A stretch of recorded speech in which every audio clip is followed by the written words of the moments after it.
Good morning, children. Today we are going to continue with the third chapter, which we have stopped in between due to your PT1 examination. So the topic is why there was a demand for Indian indigo. Indigo grows the best in the tropical climate. Okay. And the cloth dyers preferred Indian indigo because it was rich blue in color.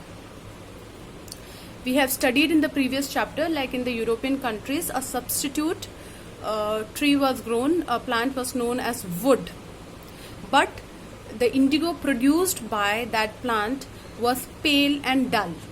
Hence, the manufacturers and the factory owners turned back to India, and the Indian indigo was in huge demand. The French began cultivating indigo in Saint Dominguez in the Caribbean island, Portuguese in Brazil, English in Jamaica, and Spanish in Venezuela. Okay, indigo plantation also came up in many parts of America. Now, what do you mean by plantation? Plantation, it means a large farm where the planter appoints lots of laborers to grow indigo. Okay, that is known as plantation in a large field. By the end of the 18th century, again the demand of the Indian indigo grew, and in Britain, the industries and its cotton producers expanded their demand for Indian indigo dramatically. The rising demand of indigo in Europe, the company in India looked the ways to expand it. So now they were trying in different ways to increase or pressurize Indian peasants to grow indigo.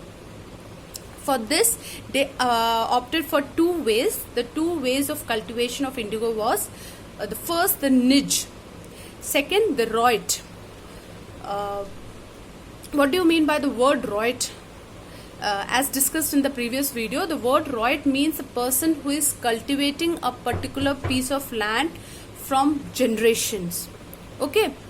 Now, in the niche cultivation, the planter produced indigo in lands that he directly controlled.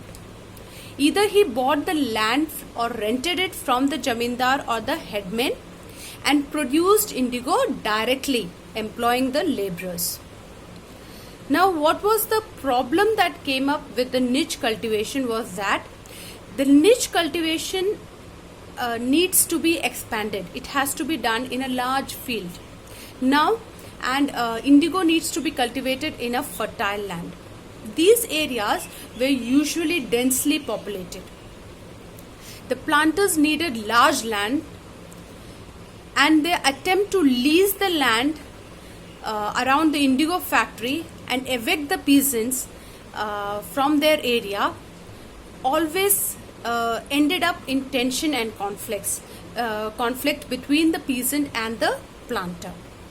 The large plantation required vast number of hands to operate.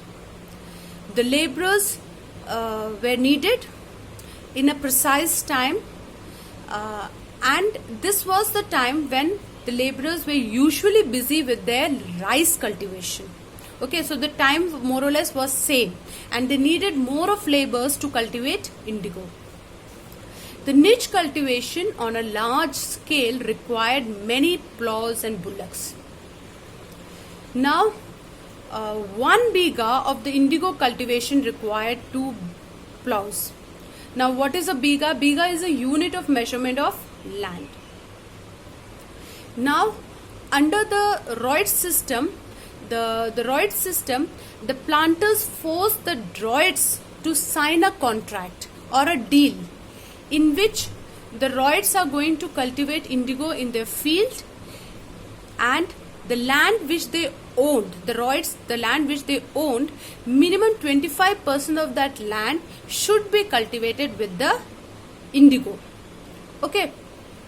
Initially, the roits were interested. They thought it will be a profitable business.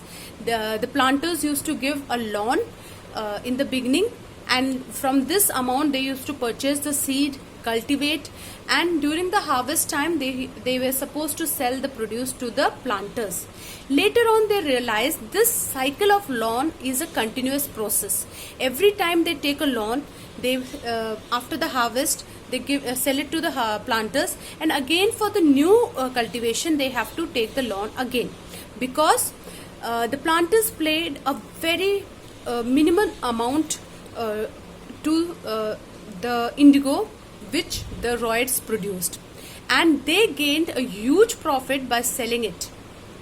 The planters acted like a middleman, so the profit earned by the planters was huge as compared to the roids. As a result, this resulted in the Blue Rebellion. In March 1859, thousands of roids in Bengal refused to grow indigo. The rebellion spread, and the roids refused to pay rent to the planters or pay back the loans. The planters has appointed the Gomustas and the Latials. These were the people who were appointed by the planters to collect the revenue. These people used to beat the peasants and the roids when they refused to pay that revenue, or the refused to grow the indigo in their field. So in 1859, the Indian roids felt that they had the support of the local jamindars and the headmen, because they were the one who were forced to sign the contract on the behalf of the roids. So finally the indigo peasants managed that the also managed that the British government would support them in the struggle against the planters. As a result, the worried rebellion, the government brought in the military to protect the Britishers and the planters from these riots, the Blue Rebellions. And also a commission was set up known as Indigo Commission to analyze the situation and study the problems of the Indigo rebellions. As a result, the Indigo Commission came up with a solution, was that those peasants, those who have already entered in the contract, will complete the contract, and after that it is not necessary for any peasant to grow indigo if they don't wish to. Okay. After this commission coming in and bringing out this kind of a rule or statement, the indigo cultivation in Bengal completely collapsed. Okay, it was during the time when Mahatma Gandhi returned back from South Africa. A peasant from Bihar forced Mahatma Gandhi to come and visit the Champaran. On his request, the Mahatma Gandhi visited Champaran in 1970, and he studied the problems of the indigo cultivators. That is how the Champaran movement was started. My dear children, this is all in this chapter. Hope you have understood the third chapter. I will be uploading the question answers in the e-care. Copy them in your notebook, read the chapter, and stay fit and healthy. Thank you.